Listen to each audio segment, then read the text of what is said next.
simbol yang lama.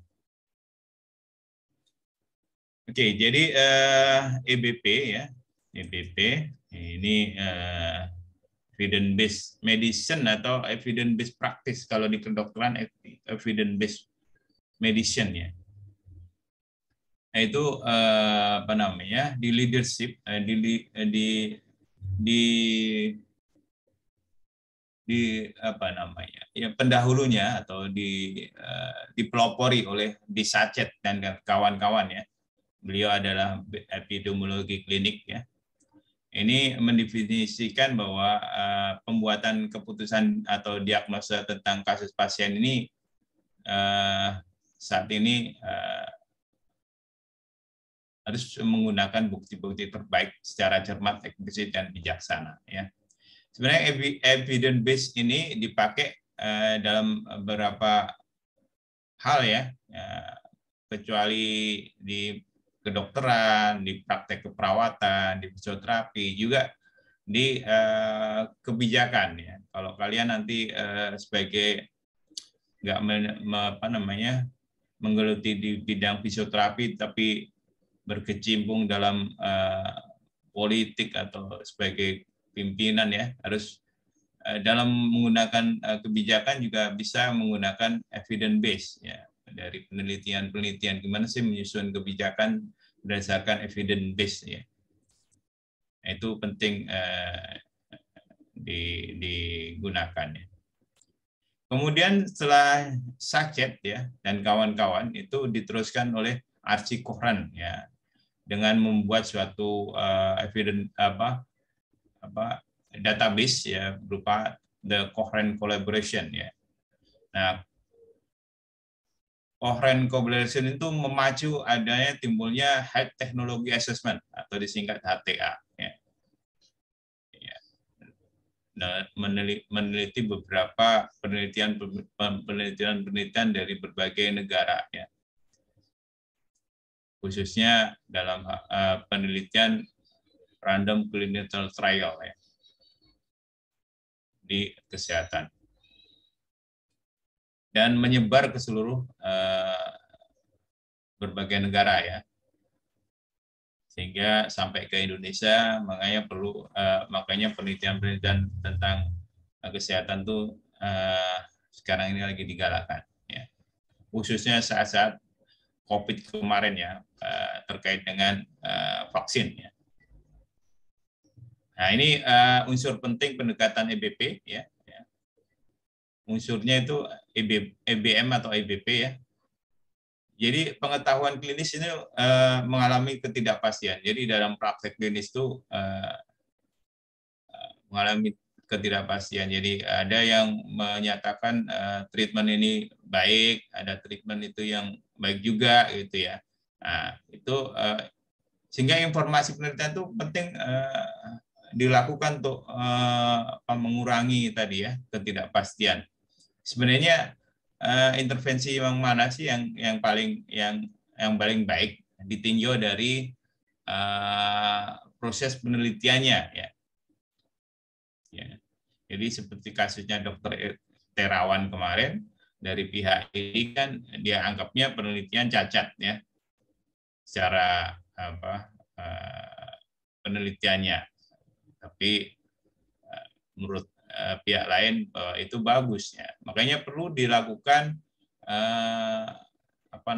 penelitian yang mendalam mengenai hal-hal seperti itu, sehingga evidence-nya dapat dipertanggungjawabkan ya. Sampai di mana sih level evidence base-nya? Terus dari penelitian itu, nah ini nanti ke belakang nanti kita pelajarin mengenai penilaian kritis atau appraisal mengenai artikel dalam jurnal ya. Nah, ini mungkin dari sampelnya yang tidak memadai atau prosesnya cacat ya, itu kita bisa menilai bahwa penelitian ini ini nggak tepat untuk dijadikan rujukan gitu ya. Misalnya nanti dalam praktek kalian kira-kira saya harus merujuk ke artikel yang kayak apa ya, level evidence base-nya ya. Nah, kalau di fisioterapi umumnya ya RCT ya. RCT eksperimen ya, berupa eksperimen gitu ya. Juga bisa menggunakan kumpulan dari RCT atau eksperimen itu yang berupa meta-analisis. Kemudian yang kedua, membedakan bukti yang kuat dan lemah. Nah, ini ditentukan dalam diarahkan ke level evidence-nya. Apakah dia level evidence 1 atau evidence 5 ya. Nah, ini ada hierarki level of evidence-nya ya. Kemudian mengukur dan mengkomunikasi ketidakpastian dengan probabilitas ya. Dan ini apa namanya? Tadi berapa kuat sih? Ini kan terkait dengan apa namanya? Hasil penelitian yang dilakukan ya. Apakah dia signifikan atau tidak signifikan ya. Lanjut.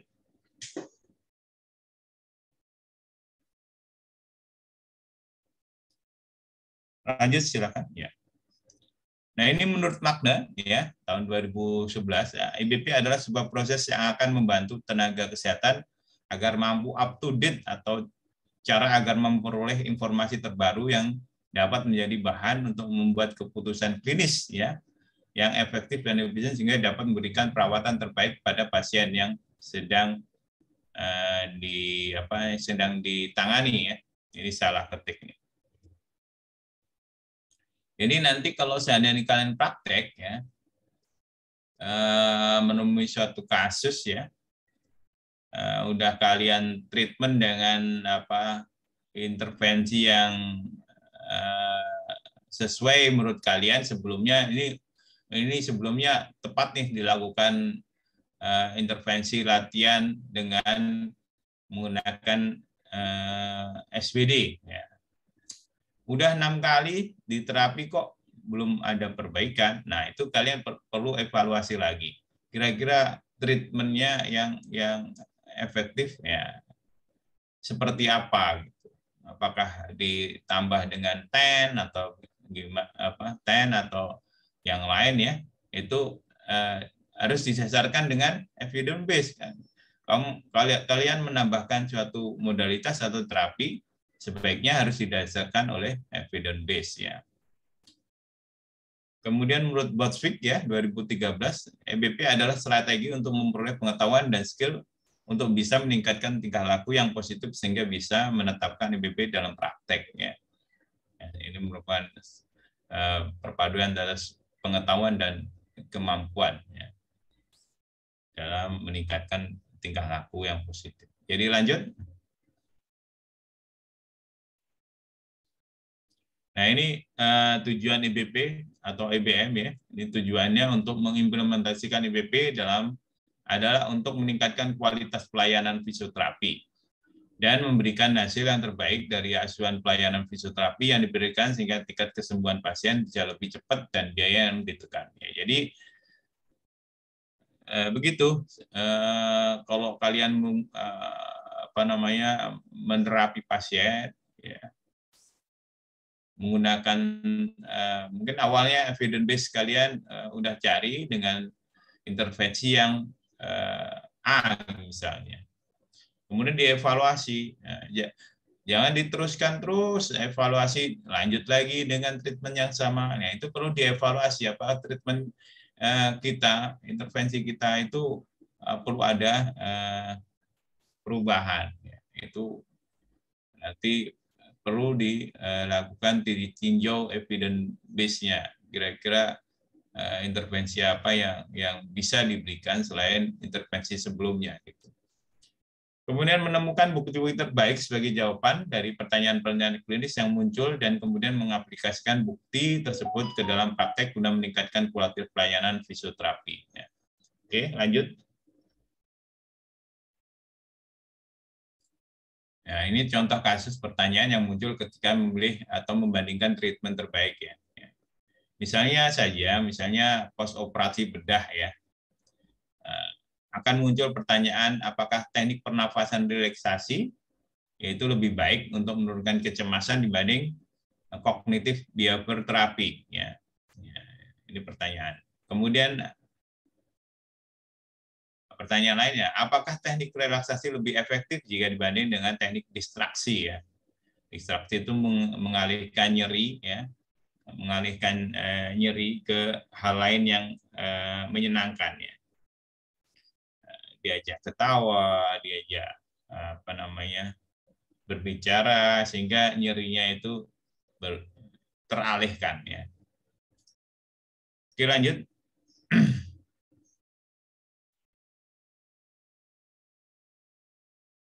Nah, ini komponen kunci dari EBP, ya.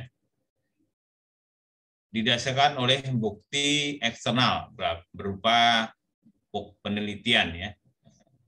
Penelitian-penelitian, artikel-artikel dalam suatu jurnal, ya. Bisa juga opini pemimpin, ya. Kalau opini biasanya untuk kebijakan, ya, diskusi ahli, itu kalau kalian nanti beralih bidang, jadi fisioterapi itu nggak harus praktek, ya, juga bisa wira swasta,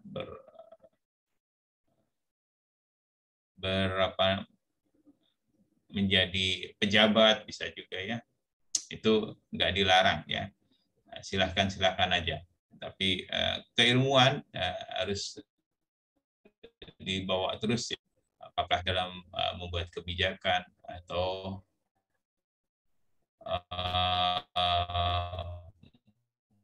menentukan keputusan yang akan berdasarkan keilmuan yang sudah didapat. Jadi kemudian itu kalian bisa belajar kira-kira intervensi apa saja sih sebenarnya yang tepat, ya. Ini kayak dari berbagai macam kasus, ya, berbagai macam intervensi, ya. Setiap menangani pasien pasti kalian belajar kira-kira pasien yang demikian ini tepatnya dilakukan dengan ini, ya. Ini bisa jadikan sumber, ya, untuk menentukan keputusan klinis. Juga didasarkan pada pilihan pasien, ya. Pasien pengen memilih, terapinya enaknya gini, ya. Juga didasarkan pada nilai. Nilai ini bisa didasarkan pada agama, ya, ras, suku, ya. Kalau agama misalnya, masa sih kiranya kurang tepat untuk pasien yang mungkin, ya, masa nggak suka, ya, mungkin akhwat yang berjilbab di masa laki-laki pengennya terapi lain yang nggak menggunakan tangan, ya. Silahkan saja untuk menentukan keputusan klinisnya. Lanjut.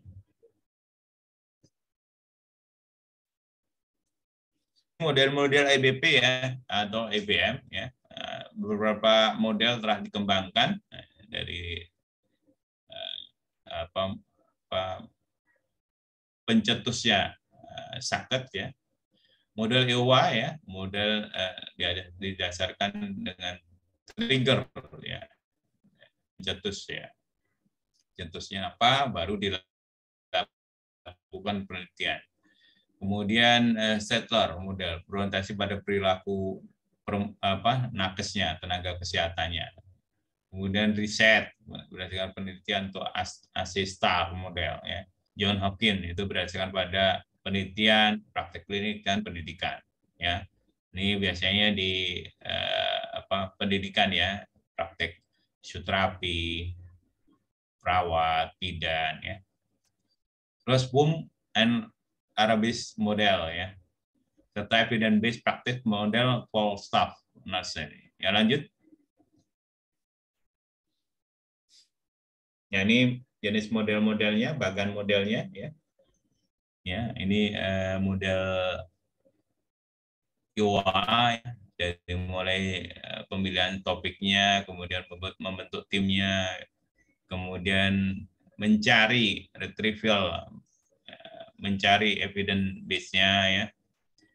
Kemudian setelah ditemukan, kemudian di ranking evidence base-nya itu ya mana yang kira-kira cocok untuk jadi rujukan, kemudian pengembangan EBP standar ya di apa namanya dihubungkan dengan standar yang ada, kemudian diimplementasikan EBP tersebut. Nah, setelah diimplementasikan kemudian dievaluasi kira-kira efeknya baik atau tidak ya. Pada dasarnya semua sama ya. Lanjut. Nah, ini berdasarkan nakes ya, tenaga kesehatannya ya, outcome-nya ya. Dari keluarga pasiennya gimana, dan jasa pelayanan siapa mana ya. Lanjut. Nah, Cistar ya. Kita lanjut aja. Pada dasarnya semuanya prosesnya sama ya. Ini yang tadi ya, John Hopkins ya, melibatkan pendidikan ya, digunakan pada kedokteran, perawat, fisioterapi, bidan dan lain sebagainya ya, yang berkecimpung dalam pelayanan kesehatan. Lanjut. Nah, ini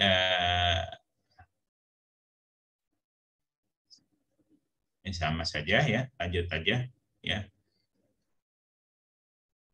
Ya, lanjut. Nah, ini dasar EBP. Ya. Fisioterapi dalam penanganan pasien berdasarkan evidence based practice ya. Langkah-langkah yang dikenal dengan nama siklus EBM ya. Yang pertama adalah menemukan kasus. Ya. Kasus ini harus ditemukan ya. Kira-kira kalau dalam praktek nanti atau dalam praktek nanti ya, praktek 1, praktek 2, kalian diberikan kasus ya. Itu harus bikin makalahnya ya. Nah, dalam mencari jurnalnya, mencari artikel dalam jurnal kan, itu harus diselesaikan berdasarkan EBP gitu ya. Setelah kasus misalnya osteoartritis misalnya, kemudian pertanyaannya perlu dikembangkan gitu. Nanti cara membuat pertanyaan akan kita bahas selanjutnya. Kemudian mencari rujukannya. Rujukan itu dalam database ya. Kemudian menelaah rujukan, menjawab pertanyaan, kemudian kembali lagi menemukan kasus baru ya. Lanjut.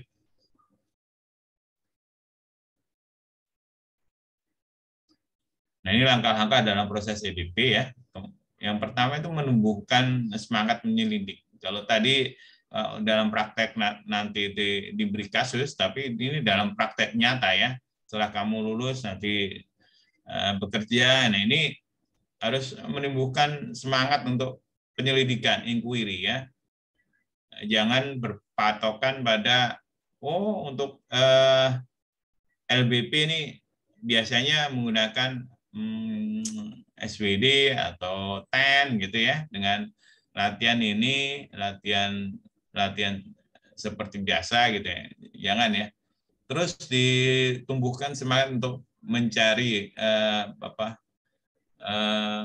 menyelidiki ya. Kira-kira terapi yang update itu sekarang ini menggunakan apa sih untuk kasus-kasus LBP gitu ya. Itu perlu dikembangkan. Kemudian mengajukan pertanyaan menggunakan PICO ya, atau PICOT ya, pakai time. Ya, nanti kita bahas PICO. Mencari bukti-bukti terbaik ya. Setelah PICO cari bukti-bukti terbaik itu dalam database yang terbaik juga ya. Nanti kita bahas selanjutnya database yang terbaik ya. Melakukan penilaian apresial ya terhadap bukti-bukti yang ditemukan. Kemudian mengintegrasikan bukti dengan keahlian klinis ya. Nah, ini biasanya dalam menyusun systematical review atau meta analisis ini penting dikuasai. Kemudian evaluasi hasil dari perubahan praktek setelah penerapan EBP. Kemudian menyebarluaskan hasil atau mempraktekkan. Lanjut.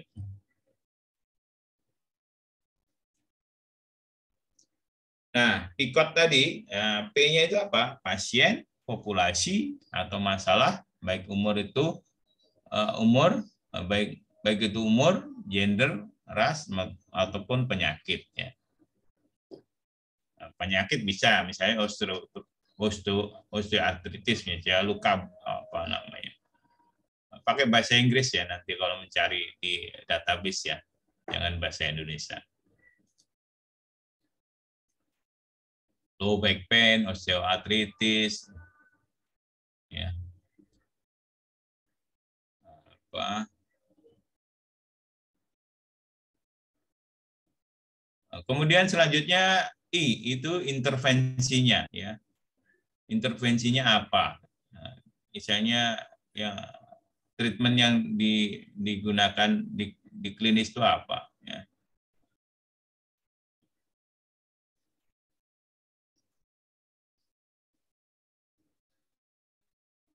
Juga digunakan intervensi di sini C.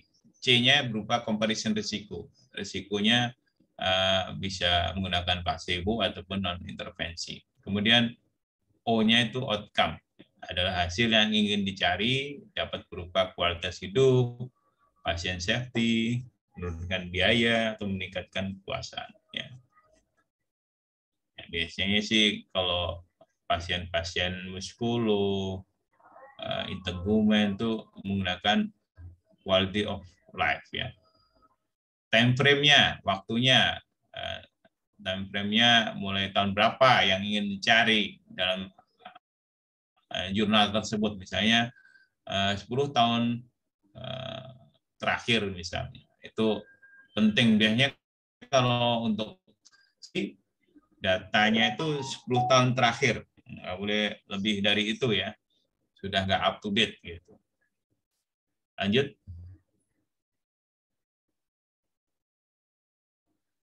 Nah ini contoh untuk pertanyaan untuk terapi ya, pada pasien DM mempunyai risiko tinggi dekubitus yang diberikan program pencegahan pressure ulcer dengan syarat perawatan. Manakah yang lebih efektif? Ini pertanyaan-pertanyaannya. Pertanyaan berdasarkan etiologinya, penyebabnya. Apakah ibu berusia matang lebih berisiko terkena depresi, postpartum dibanding ibu usia muda? Ya. Dan untuk pertanyaan preventifnya, untuk wanita bekerja berat, apakah tindakan pemberian oral intik efektif mencegah aspirasi? Pertanyaan diagnosis, apa yang lebih efektif? D-dimer, ya. D-dimer itu ya, terkenal kemarin waktu COVID ya, itu apa namanya? Apa namanya protein yang ikut terbawa oleh aliran darah ya. Dalam atau ultrasound dalam mendiagnosis trombosis vena. Prognosis, pendataan prognosisnya, apakah diet karbohidrat pada pasien dengan BMI. Indeks massa tubuh kurang dari 25 akan sangat berpengaruh jika ia memiliki riwayat keluarga obesitas dengan BMI lebih dari 30. Ya, ini. Nanti lanjut, nanti kita praktekkan ya. Lanjut. Nah ini database yang terbaik ya untuk mencari artikel artikel jurnal ya. Seperti CNAHL ya, atau Medlin atau PubMed, Engine, Cochrane Library dan sebagainya. Ini beberapa database ini bisa bebas diakses ya. Ada beberapa berbayar ya. Mungkin kalian nanti kalau mau mencari database ya, mencari artikel dalam database, coba ke perpustakaan ya, itu ada free data untuk mencarinya, ada yang free dari perpustakaan karena sudah membeli apa namanya aksesnya, daripada kalian membeli sendiri, mendingan menggunakan atau dari badan atau perpustakaan nasional. Itu kalian harus nanti kalau mengerjakan skripsi harus rajin-rajin mencari ini database yang free akses ini ya. Yang menyediakan bisa di Kementerian Kesehatan ya, bisa mencari perpustakaan atau mungkin di universitas-universitas yang apa ya, yang memiliki bekerja sama dengan database tersebut ya. Seperti UI itu dia berlangganan ya database ini. Cuma diberikan ke mahasiswa-mahasiswa mereka di UI ya. Siapa tahu kalian punya kenalan di mahasiswa UI yang bisa dibantu minta key aksesnya. Siapa tahu bisa. Itu banyak yang di langganan database di UI. Lanjut. Nah, ini hierarchy of evidence ya. Ya. Kalau kalian mencari literatur ya, literatur yang ini nggak kelihatan merah ini ya. Ini RCT nih ya.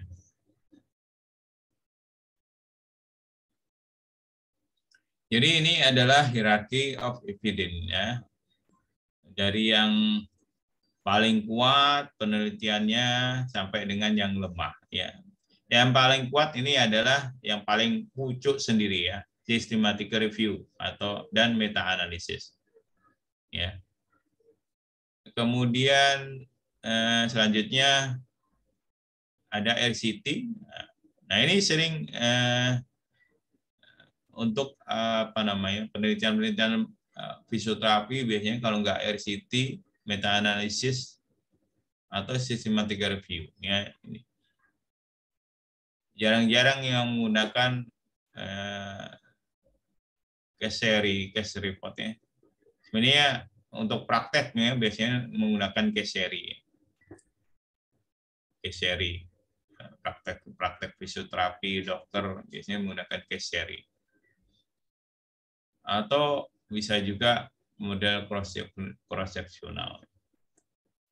Jadi ini level of evidence-nya yang paling kuat adalah penelitian systematic review dan ya. Jadi sebenarnya meta analisis dulu baru systematic review. Systematic review itu bisa dilanjutkan ke meta analisis gitu ya. Meta analisis didasarkan pada systematic review yang telah disusun, kemudian analisanya bisa dilanjutkan ke meta analisis. Lanjut.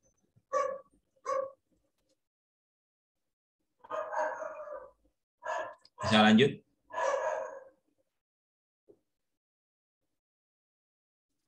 Ya, ini tadi ya yang saya sampaikan. Ya. Jadi meta analisis terkait dengan RCT, ya, itu yang powerful, paling powerful, paling kuat. Ya. Jadi meta systematic review dari RCT yang dari study, ya. Kemudian single RCT, optional or cohort study, ya. Ini memang kalian belum memahami ya ini karena belum mendapatkan mata pelajaran penelitian ya. Ya, tapi sebaiknya kalian juga mengetahui ya ini jenis-jenis desain penelitian ya. Yang 1-3 ini eksperimen ya, kemudian observational cohort ini berupa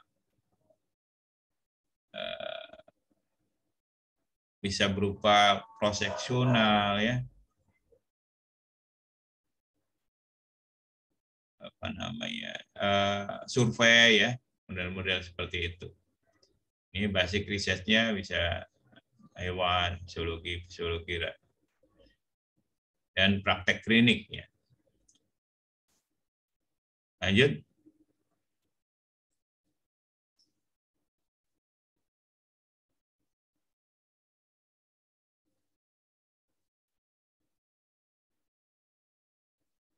Saya lanjut.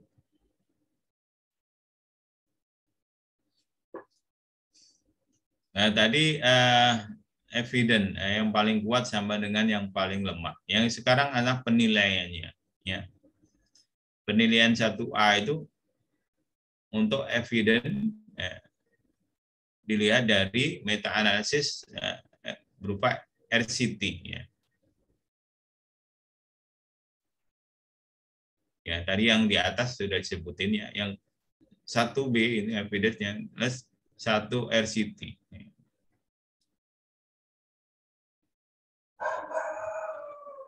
Paling tidak ada 1 RCT. Dari kalau yang di atas berupa meta analisis, jadi kumpulan dari RCT kemudian di analisis ya, berupa meta analisis. Kemudian kedua penelitian berupa RCT. Kemudian selanjutnya adalah design control with random RCT juga, tapi didesain, kontrolnya didesain. Kalau di atasnya blind ya, acak ya.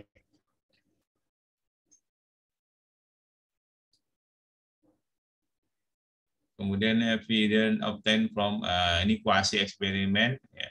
Yang kedua B ya, sampai dengan 4 ya. Oke, lanjut. Nanti ini bisa dilihat dari artikelnya. Biasanya artikel itu sudah mencantumkan desain penelitiannya ya. Nanti dilihat di desain penelitiannya apakah model desain penelitiannya itu sudah tercantum baik itu di abstrak maupun di metode penelitiannya ya. Ya, saya ini menyampaikan mengenai grid-nya ya. Saya kira ini sama ya, lanjut. Nah, ada juga yang menyatakan nih RCT levelnya 1. Jadi RCT yang 1 itu yang apa namanya, meta analisis ya. Cuma biasanya di jurnal-jurnal itu cuma disebutin RCT, tapi levelnya level 1. Juga yang kedua ada systematic review berupa call study. Case control, yang ketiga, keempat case seri. Jadi penilaiannya mungkin ada berbeda ya. Ini untuk database tertentu ya. Lanjut. Nah ini pencarian yang menggunakan evidence piramid seperti ini. Lanjut. Nah ini informasi yang sumber informasi yang dapat diperoleh ya. Ya dari mulai studies sampai dengan sistem ya.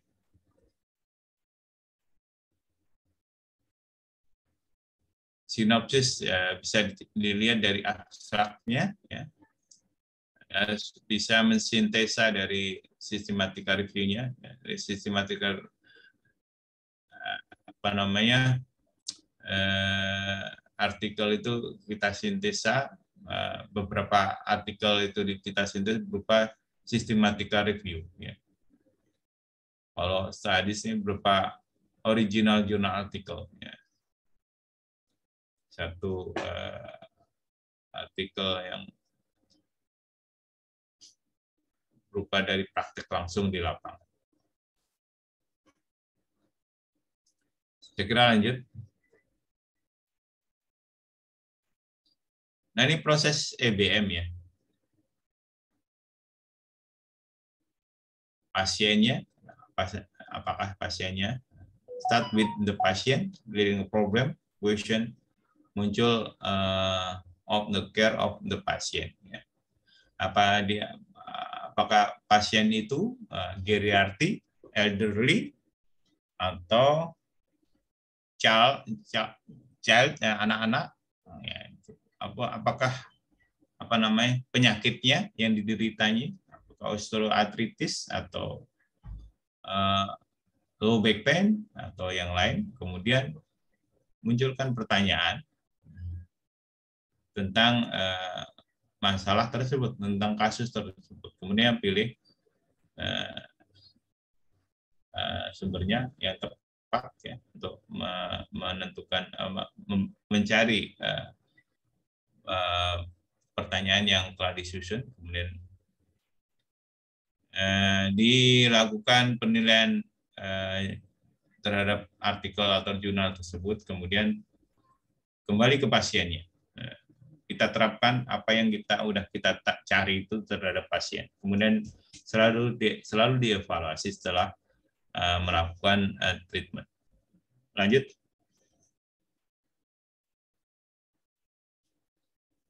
Nah, ini pertanyaan klinis ya bisa dikembangkan ya. Berdasarkan intervensinya, berdasarkan etiologinya, berdasarkan diagnosisnya, berdasarkan frekuensi dan angka kejadiannya. Ya.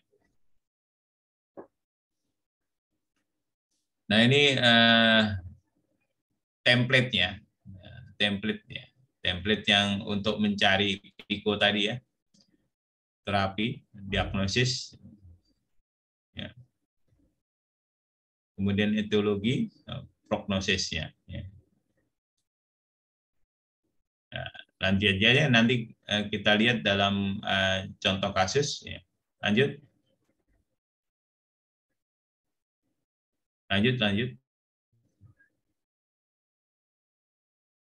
Nah, ini kasusnya. The patient start with patient, a clinical problem or question result out of the care of the patient. Josh adalah aktif. Umurnya 83 tahun, old male, masuk ke elderly ya, lansia ya. Dia menggunakan untuk berenang 3 kali dalam seminggu ya, kemudian selama 45 menit. Berkebun dan berjalan ke gereja. Kemudian setelah itu tapi beberapa bulan dia mengalami masalah dalam berjalan dan bend is kini ya, lututnya. Dia mempunyai dia telah berkebun, mengalami kesulitan dan menyebabkan dia tidak nyaman. Saudara, his familial physician, dokter keluarganya ya telah membuat diagnosis bahwa dia adalah osteoartritis dan menyarankan bahwa ini dokter keluarga ya. Dokter keluarganya mendiagnosis osteoartritis dan menyarankan untuk berobat ke fisioterapi. Terus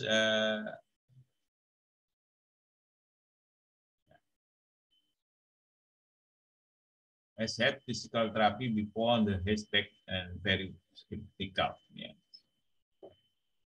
Awalnya sih skeptis ya. We want to know if the approach the physical therapy dasnya. Nah, kira-kira apa yang kalian lakukan dengan kasus seperti ini ya? Kalau kalian harus mencari PICO-nya ya, coba selanjutnya kita harus bahas melalui PICO ya. Lanjut.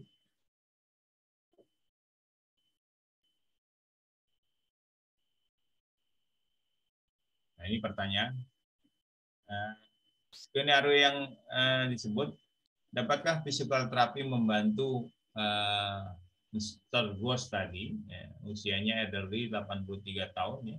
Kemudian dia lansia dengan osteoartritis lutut, ya. Dapatkah physical therapy meningkatkan mobilitas dan mengurangi nyeri? Apakah physical therapy membantu untuk mengurangi nyeri lututnya? Ya, ini pertanyaan klinisnya, ya. Lanjut. Nah, kalau kita mencari di database, ya, yang pertama searching terapi, teknik terapinya, ya.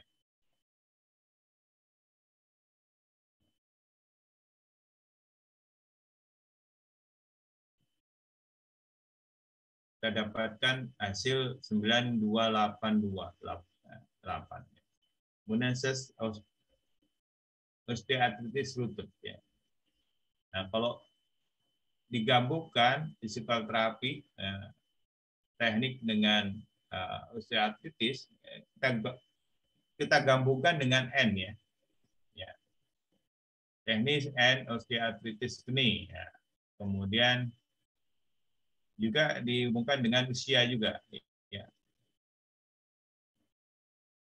Physical therapy technique and osteoarthritis knee and age 65 years, ya,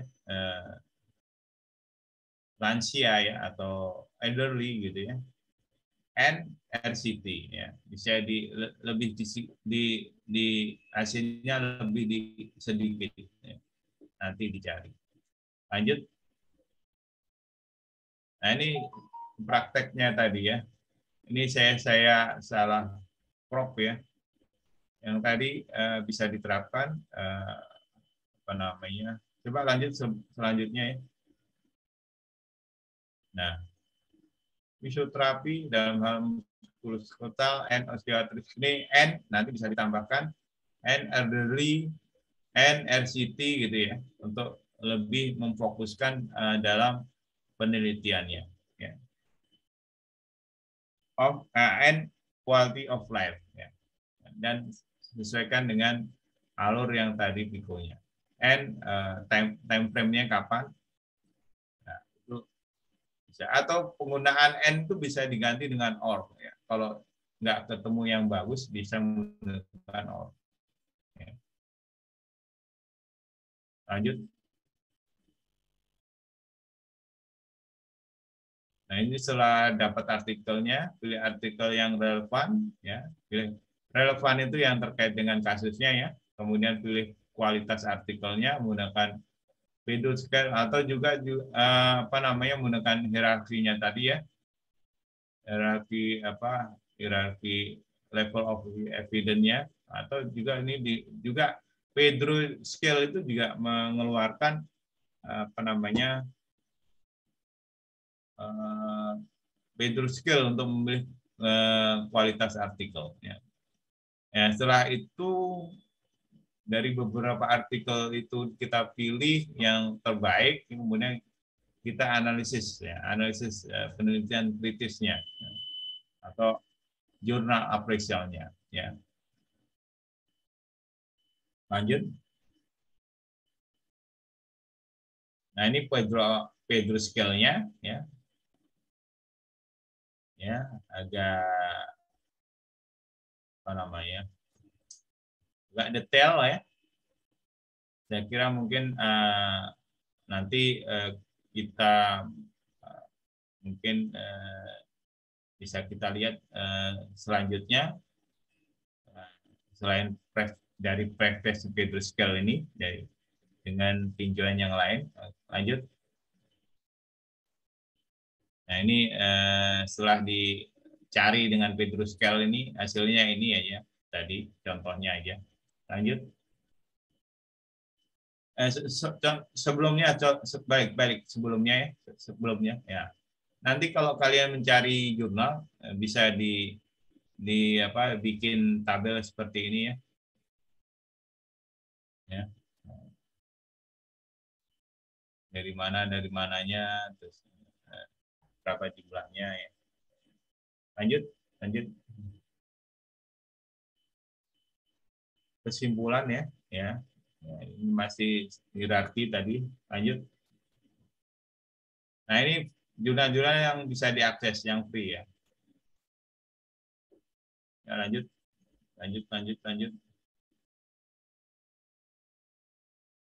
Nah, ini apa namanya?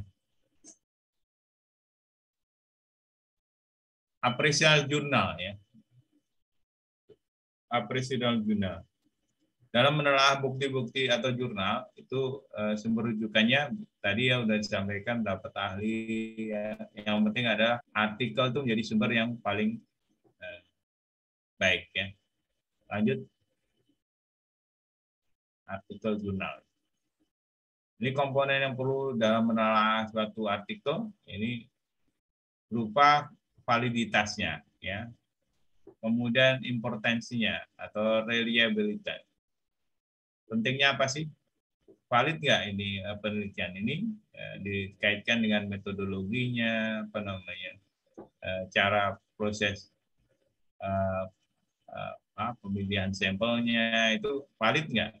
Kemudian penting nggak penelitian ini, kemudian applicable, dapat diterapkan nggak penelitian yang atau bisa digunakan nggak penelitian ini dalam praktek nanti. Kemudian ini tiga hal ini disebut dengan VIA ya. Validity, importansi, dan applicable. Kemudian pembuktian apakah suatu hasil penelitian sesuai dengan fakta, yaitu dengan cara memeriksa komponen validitas perancunya. Ya. Informasi, seleksi, dan analisis. Ya. Kemudian kepentingan dan kemampu laksanaannya, kita perlu memeriksa komponen importansi dan applicability. Ya. Oke, lanjut.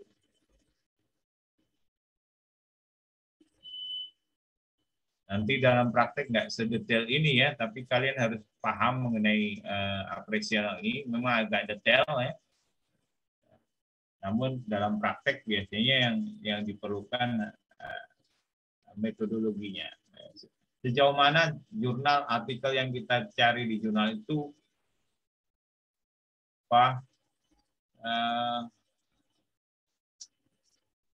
cocok dengan kasus yang akan kita tangani dan levelnya yang terbaik ya, levelnya yang terbaik. Manfaat penelaahan suatu artikel jurnal pelaksanaan siklus EBM, penyusunan proposal penelitian, penyusunan laporan penelitian, meta-analisis, dan pertemuan itu. Ini manfaat penelaah ya.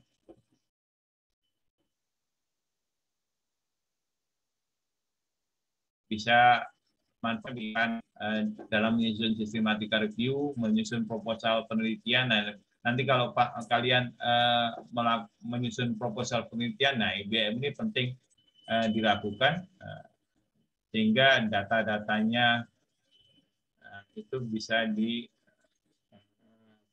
dipakai untuk menyusun proposal atau laporan penelitian, juga menggunakan meta-analisis dan pertemuan ya. Sebelum kita menilai suatu jurnal akan lebih baik apabila kita memahami jurnal tersebut dulu ya. Ya, kita harus baca keseluruhannya ya dari jurnal yang kita, artikel dalam jurnal yang kita pilih ya. Jangan sampai kita nggak paham langsung menilai begitu aja. Harus dibaca keseluruhannya baru dinilai. Isi jurnal biasanya meliputi pendahuluan, metodologi, hasil, dan diskusi. Ya, biasanya diawali dengan abstrak ya.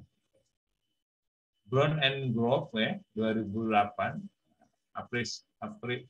critical appraisal ya, adalah komprehensif. Ini mengidentifikasi setiap tahap dalam proses penelitian serta memberikan yakni menyimpulkan secara umum kesesuaian peneliti dalam mengikuti aturan penelitian serta sejauh mana peneliti menjelaskan setiap elemen atau tahapan penelitian. Jadi kriteria apresiasi melihat apa namanya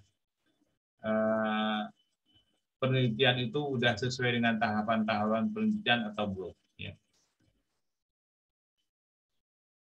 Juga dengan apa namanya dengan aturan-aturan dalam penelitian terkait dengan pemilihan sampel, ya, desain penelitian dan lain sebagainya. Lanjut.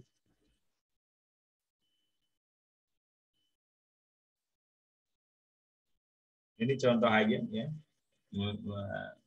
terkait dengan rekrutmen sampelnya, apakah itu mewakili populasi atau tidak, apakah sampel tersebut diacak atau tidak atau dipilih, ya. Kemudian kelompok penelitian juga melalui perlakuan atau tidak, ya. Pengukuran apakah blended atau penyamaran dan objective outcome, ya. Ini semua nanti dipelajari di metodologi penelitian, ya. Lanjut.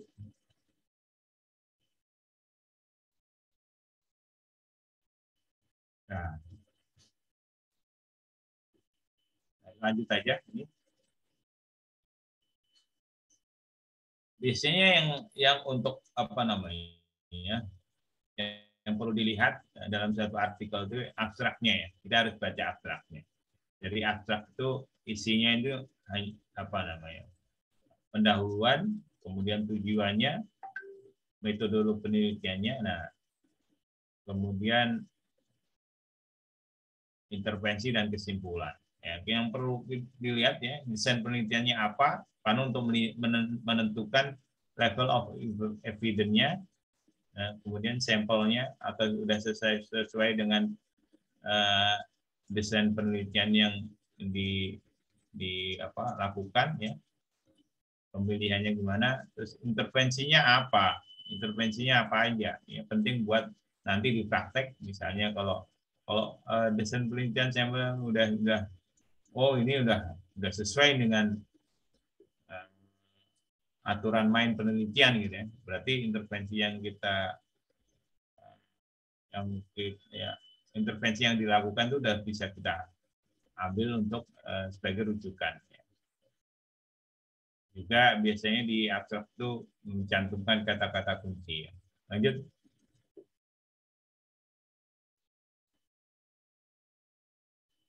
Nah, ini kalau kita mengkritisi, ya, mengapresiasi suatu jurnal lebih detail lagi, itu di pendahuluan tuh nanti kalian kalau menyusun proposal skripsi ini harus terdiri dari hal-hal seperti ini. Misalnya satu, yang pertama adalah besaran masalah. Ya. Itu harus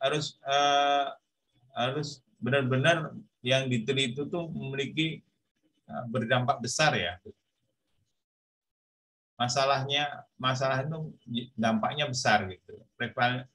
Dibuktikan dengan prevalensinya yang tinggi, jumlah kasus yang tinggi. Kemudian jumlah kasus tersebut di tempat lain memang tinggi gitu dibanding yang lain, ya. Misalnya di suatu daerah, ya, kalian ini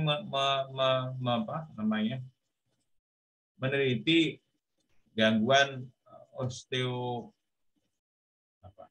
skoliosis anak di suatu wilayah puskesmas, misalnya wilayah Wilker, suatu puskesmas. Memang menurut data kasus skoliosisnya pada anak-anak sekolah itu tinggi, ya.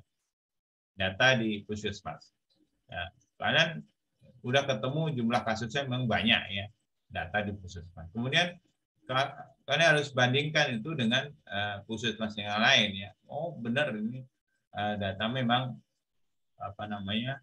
besar ini, berdampak besar.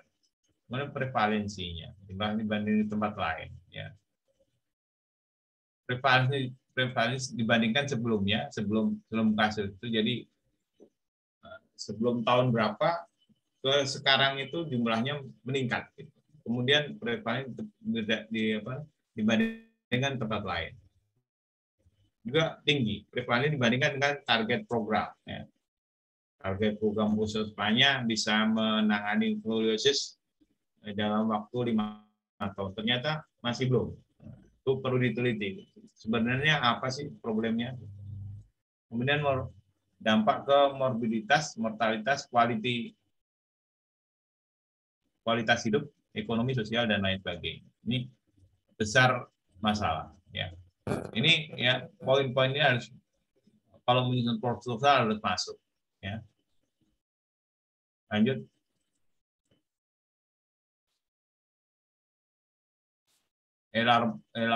Elaborasi atau kesenjangan. Ya.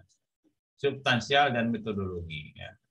Harus benar-benar substansi. Ya.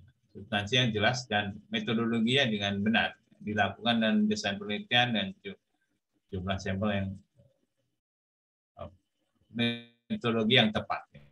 Kalau bisa menggunakan eksperimen, kalau enggak ya model survei atau cross-seksional. Mengkonfirmasi hasil penelitian sebelumnya, ya, harus mencantumkan ya berdasarkan penelitian sebelumnya yang dilakukan dari Indonesia maupun internasional di dunia, itu bahwa penelitian yang dilakukan itu benar-benar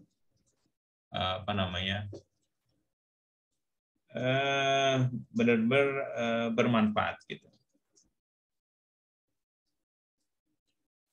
Berbagai cara yang dilakukan untuk menyampaikan elaborasi dan kesenjangan.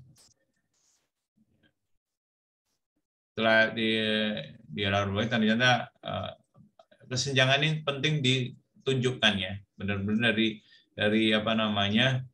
dari dampaknya, kemudian dampaknya yang begitu besar ya, itu kita harus susun itu kesenjangan dengan kenyataan yang ada di lapangan. Ya, lanjut.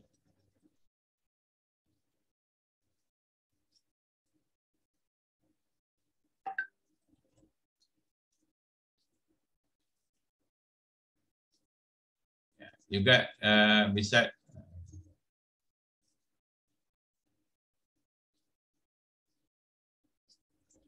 kalau dirubah-rubah ya.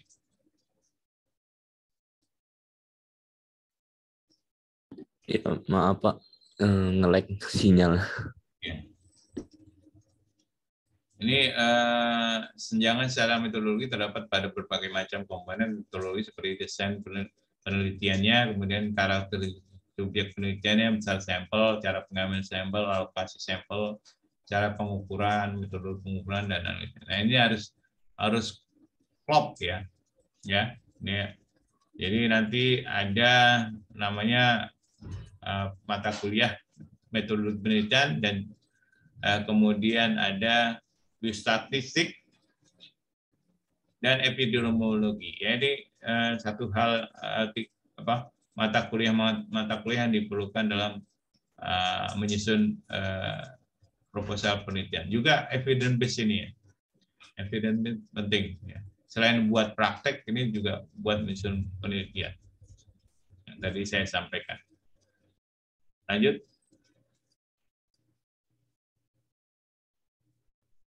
Ini kasusnya nyeri pinggang, miogenik. Ini baik secara substansi maupun secara metodologis. Secara substansi dikutip bahwa pengobatan LPP selama ini adalah obat nyeri. Obat ini sudah cukup efektif dan aman. Akan tetapi masih terdapat beberapa subjek yang resisten terhadap pemberian obat. Nah, ini kira-kira kesenjangan seperti ini yang perlu diangkat ya.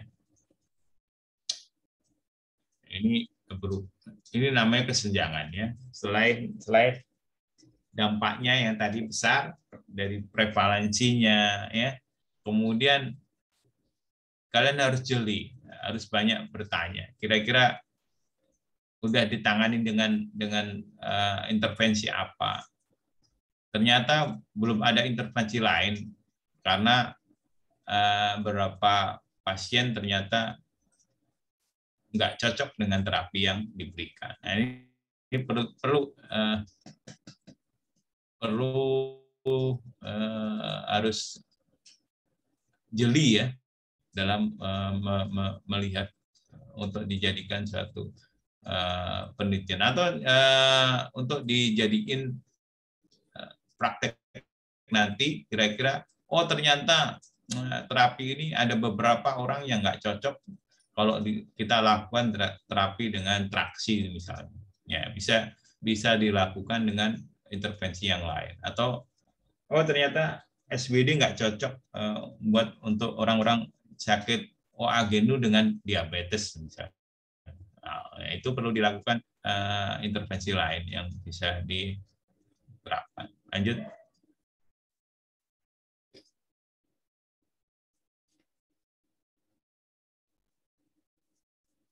Saya kira ini bisa dilanjutkan terkait dengan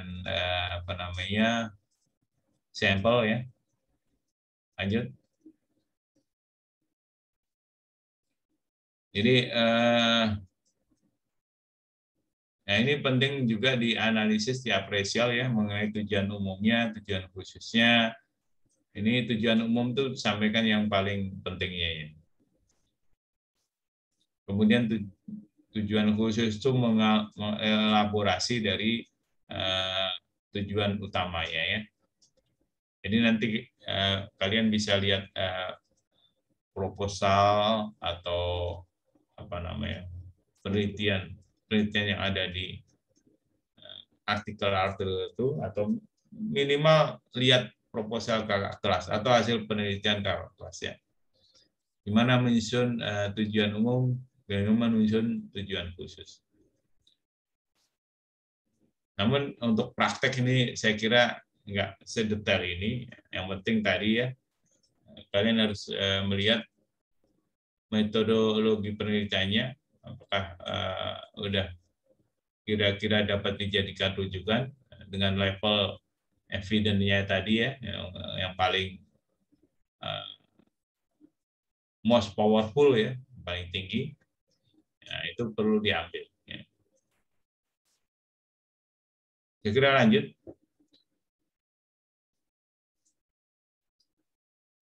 Kemudian yang penting juga dalam praktek ya juga intervensi yang dipakai itu penting untuk kita ambil untuk jadikan rujukan. Ya.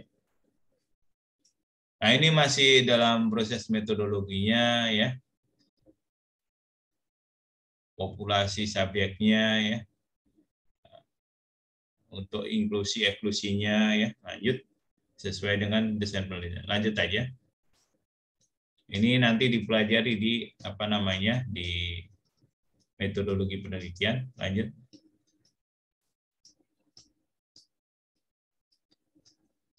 Nah ini lanjut ya.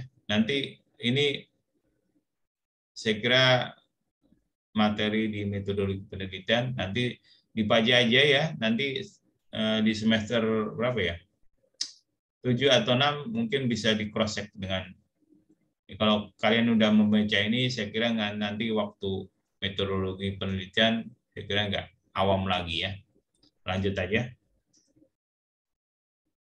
Besar sampel ini di biostat ya. Nanti kalian juga diajarkan mengenai menentukan jumlah sampelnya, ya. Sesuai dengan desain penelitian kalian. Lanjut.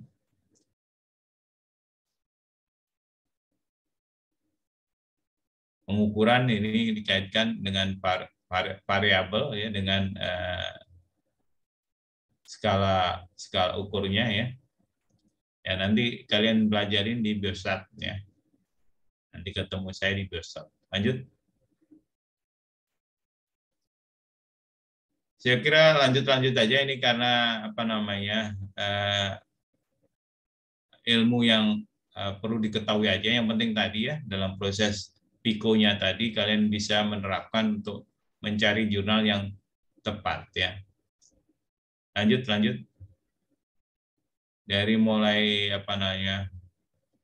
personnya atau kasusnya, kemudian intervensi apa yang diperlukan atau intervensi apa yang cocok untuk diterapkan, kemudian pembandingnya itu apa, kemudian tujuannya itu apa ya. Saya kira hal-hal itu yang perlu diketahui dalam materi ini ya, apa namanya, yang perlu kalian terapkan nanti. Nah, tugas kalian mencari jurnal, artikel yang terkait dengan integumen ya. Integumen kira-kira berdasarkan urutan tadi ya, pikonya ya. Kalian menentukan dulu pertanyaan penelitiannya. Kira-kira kasus apa yang kalian angkat, tulis, kemudian berdasarkan alur tadi, kemudian tentukan pikonya, kemudian kalian cari di jurnal tersebut di database ya. Kemudian di database itu kalian crop ya, kalian crop gitu ya, ditampilkan, kemudian hasilnya apa namanya, artikel apa yang didapat dari pilih salah satu artikel yang cocok, kemudian kalian apresial, tapi nggak sedetail ini, yang penting artikel itu karangan siapa, tahun berapa ya, metodologinya apa ya.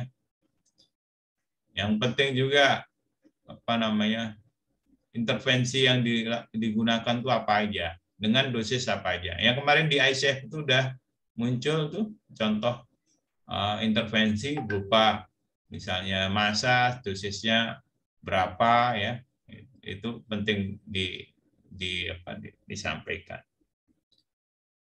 Ini lanjut, coba lanjut. Ini semua masuk dalam metodologi penelitian, saya kira bisa dibaca. Lanjut. Nah, ini pengetahuan mengenai biostatistik ya. Kalau kalian saya terangin nanti bingung juga karena ini materi biostatistik ya. Lanjut. Nah, biasanya di jurnal itu ada alur penelitiannya ya. Biasanya berupa diagram ya. Ya, biasanya ini nanti diambil dijadikan lampiran. Ya, lanjut.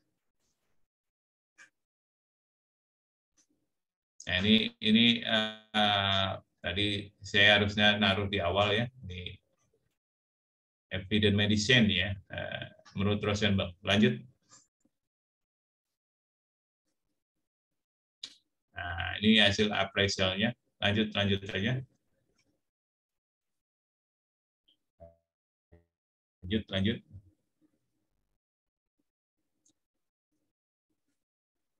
Saya kira itu ya, adik-adik. Saya kira itu materi Bapak, tugas dari Bapak, kalian bisa mencari sumber literatur, artikel terkait dengan integumen, kemudian cara mencarinya berdasarkan urutan tadi ya. Tentukan kalian dalam hal integumen, kalian tentukan kasusnya ya.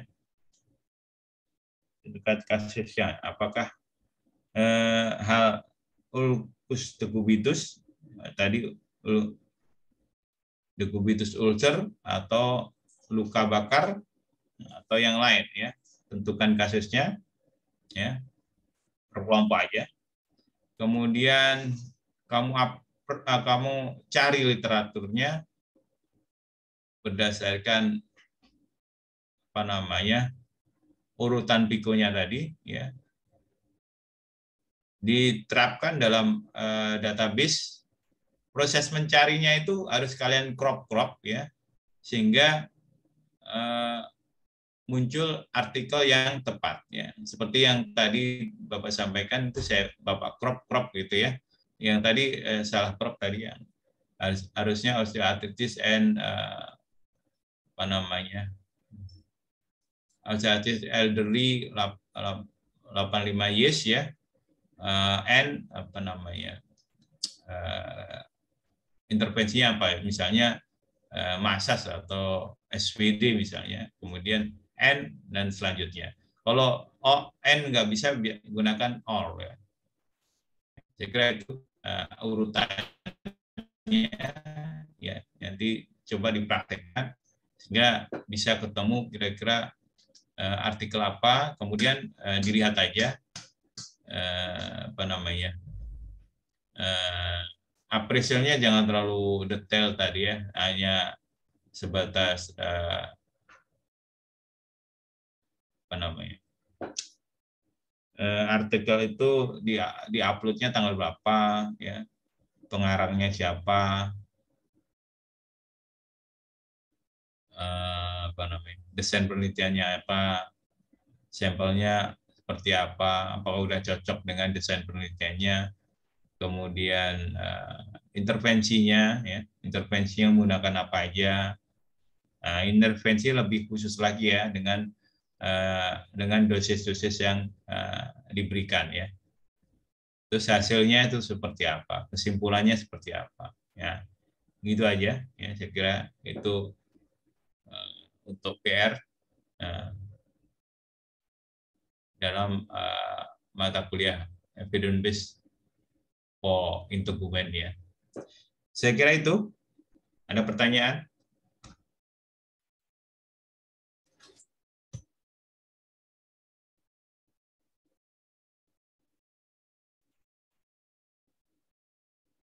Halo? Halo? Halo? Ya, teman-teman, apakah ada yang ingin bertanya?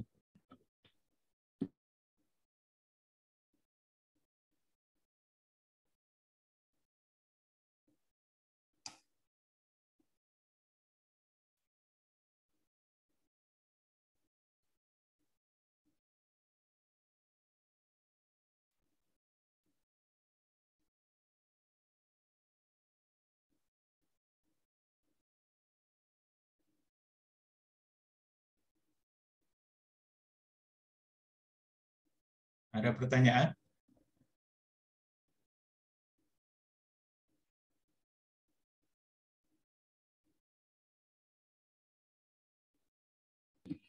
Ya mungkin cukup kayaknya Pak dari teman-teman.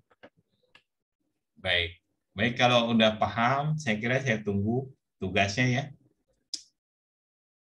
Tugasnya saya tunggu untuk dikumpulkan sebelum UAS ya.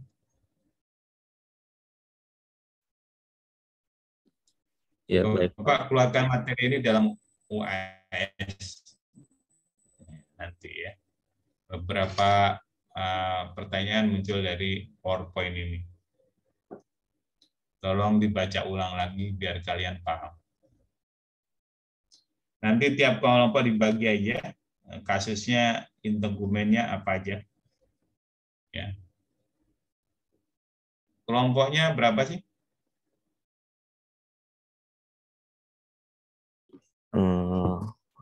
Mohon tunggu sebentar ya Pak.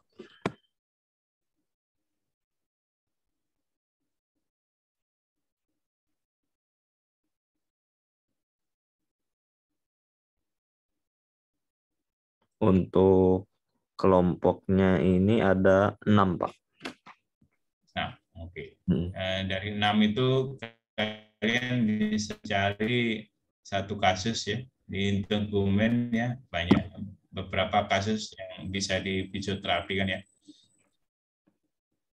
Kira kalian bisa milih dikocok aja kelompok mana yang melakukan apa, mendapatkan tugas yang keluar dari kocokan. Saya kira itu ya.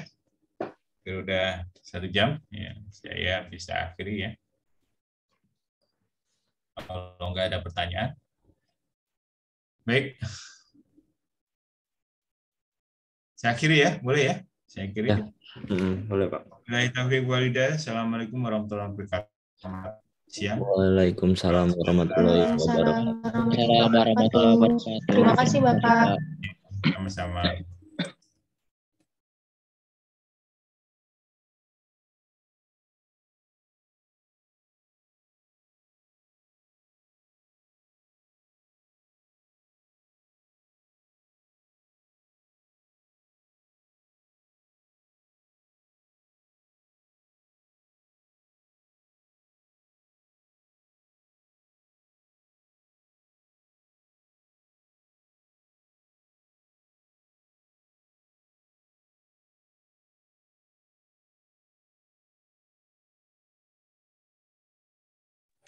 Lal. Apa?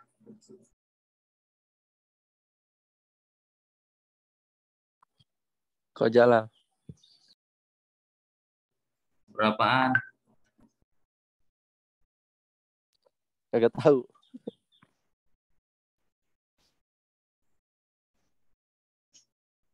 Hal.